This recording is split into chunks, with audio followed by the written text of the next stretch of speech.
The Nayirah of OKC, Chef Andrew Black, David Holt, and the Chamber's double tax swindle.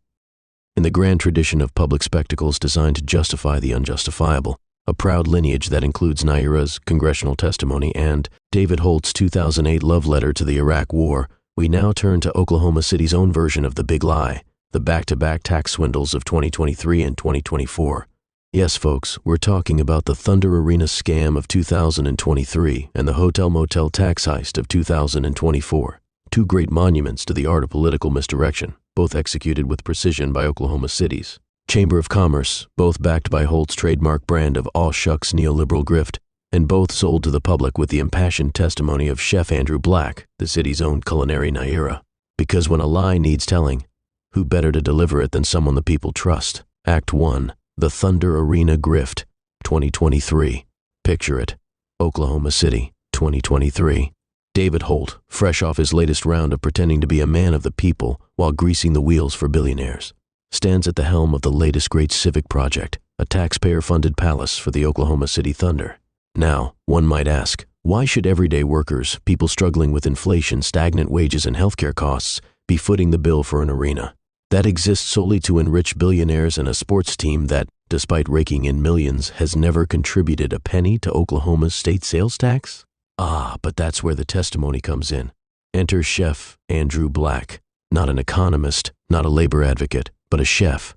A talented chef, to be fair, but not exactly the person you'd think would be explaining to city council why subsidizing a multi-billion-dollar sports operation is in the interest of working Oklahomans. And yet, there he stood, like Nayirah before Congress in 1990, reciting a script prepared by the city's real power brokers.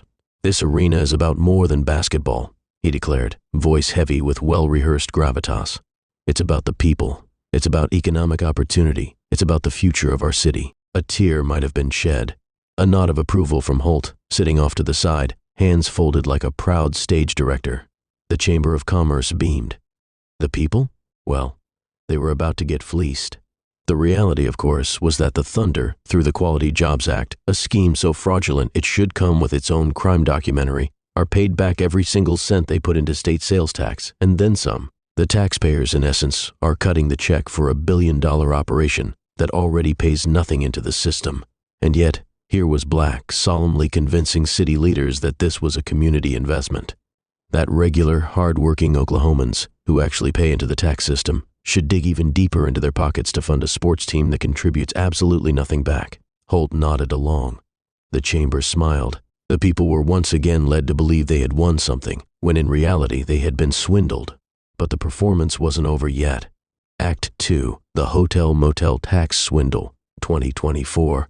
The script was simple. The hotel-motel tax increase of 2024 would be framed as a pro-worker, pro-community move when, in reality, it was yet another tax engineered to benefit OKC's wealthy elite. The money, they claimed, would help promote tourism. It would help workers. It would fund a friendly hotel-motel industry. And if you believe that, I've got a friendly payday loan I'd love to offer you. Once again, enter Chef Andrew Black.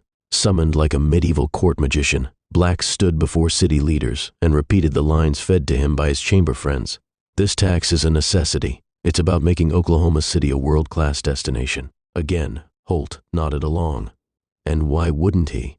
David Holt, the man who once wrote an op-ed in the Oklahoman declaring that the Iraq War was the greatest thing since chocolate cake, was not about to miss another opportunity to push through a regressive anti-worker tax.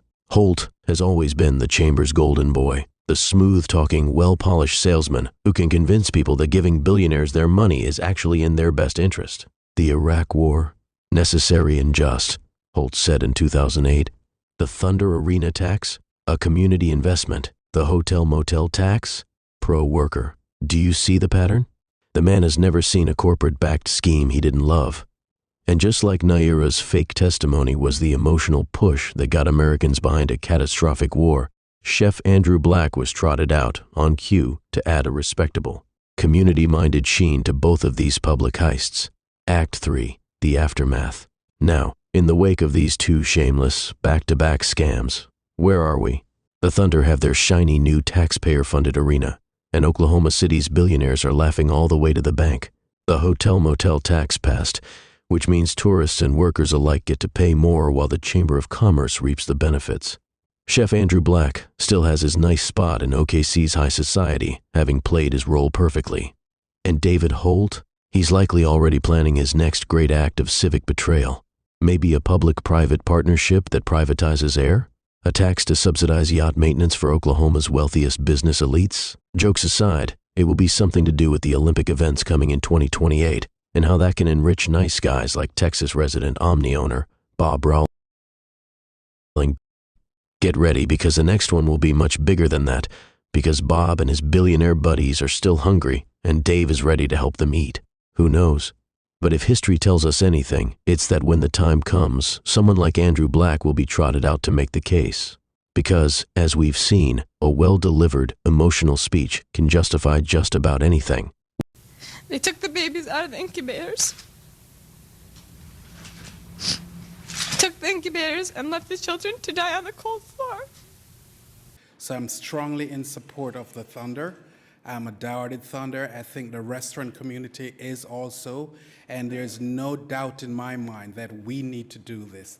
The city has to grow, the state has to grow, and so on behalf of the restaurants in Oklahoma City, we are behind this 100%.